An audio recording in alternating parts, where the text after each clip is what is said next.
Hello, this is Sandi Walker, and welcome to Wisdom Wednesday.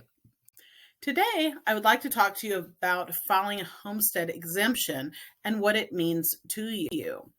The other day, I was actually at an event and I ran into our Oklahoma County assessor, and we had a great talk regarding homestead exemption.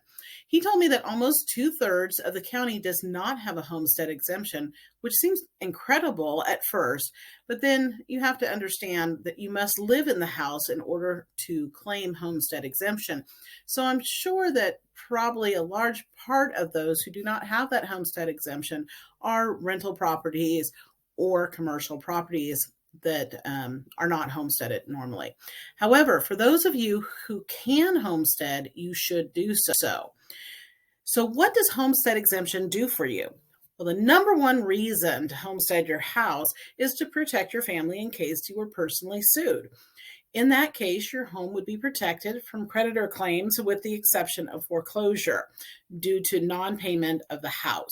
So think about a major car accident or non-payment of hospital bills or other creditors that could attempt to come after your house.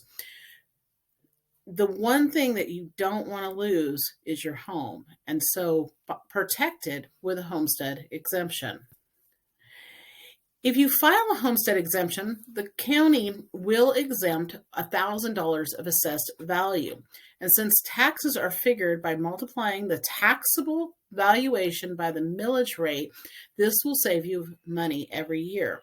Currently, this is about $125 to $150 per year, depending upon where you live. And this may not seem a lot, but over 10 years, well, you do the math, right? It's quite a bit. And then the Oklahoma legislature passed a bill several years ago now that stated that the taxable valuation for a homestead property can increase at a maximum rate of 3% per year, while a non-homesteaded property can increase up to 5%. If your taxable valuation goes up slower, so will your property taxes. Now, in order to qualify for homestead exemption, you must meet 3 qualifications. The first being you must be a resident of Oklahoma. And so sometimes I see our vets, our military personnel that are here, they have a residency in another state. And so they may not homestead because they want to keep that residency in that other state. You must live in the house as your personal residency. And so if this is rental property, you cannot homestead it. You must actually live in that house. And then you must have owned the house as of January 1st of this year or the year that you're filing for homestead exemption in order to file. You will need to file by March 15th in order to homestead the property for that year.